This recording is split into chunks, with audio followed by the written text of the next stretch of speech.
This is a deck review for the Madison Players, created in conjunction by Theory 11 and Daniel Madison.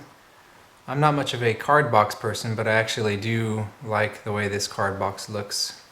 It's got a nice kind of papery texture here, kind of hard to describe. Anyway, let's see the cards.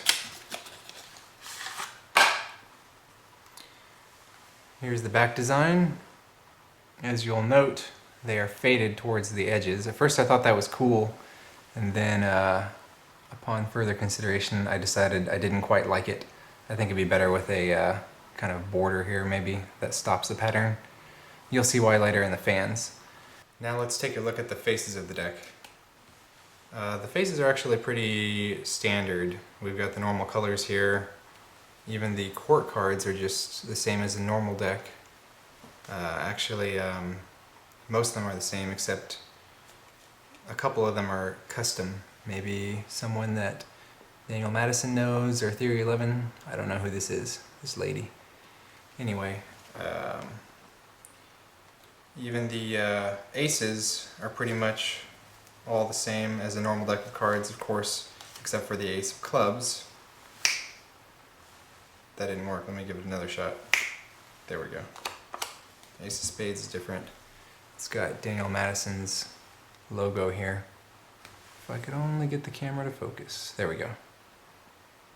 The deck, of course, comes with two jokers. Got some kind of raven or crow here perched on top of his logo. It almost looks gothic.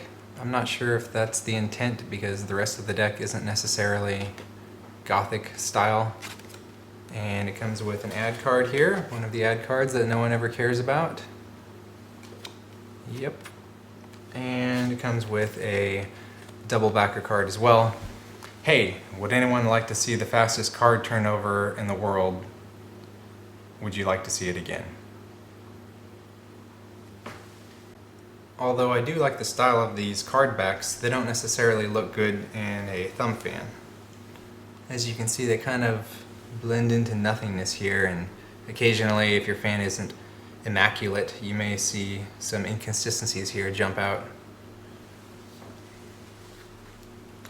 On the other side, well, it looks pretty much like a normal deck of cards, as I mentioned earlier. And in a spread, here they are, normal cards with their backs showing.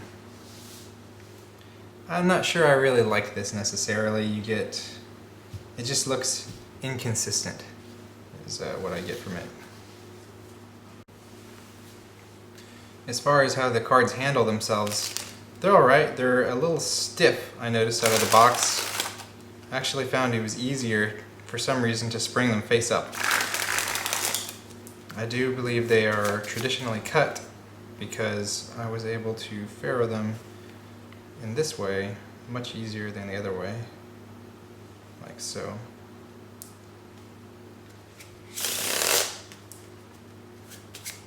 Now, I'm not really good at giant fans, but I will attempt to do one so we can see what it looks like here. One giant fan coming right up.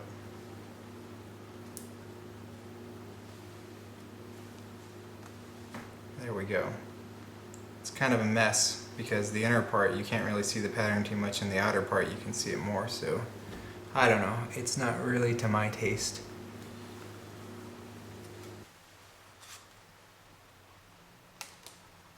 Pirouettes actually look kind of nice with the back design. Let's try. For some reason I found that doing the lapel spread with this deck wasn't quite as easy as normal. I don't know, maybe it's just not as rewarding when you actually do it. Comparing that with another deck, this one, in my opinion, lapel spread's easier.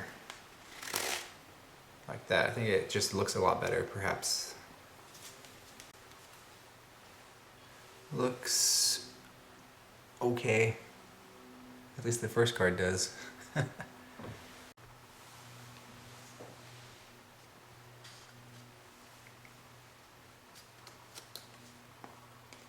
So overall, I'm not too impressed with the deck. I mean, I kind of like the design.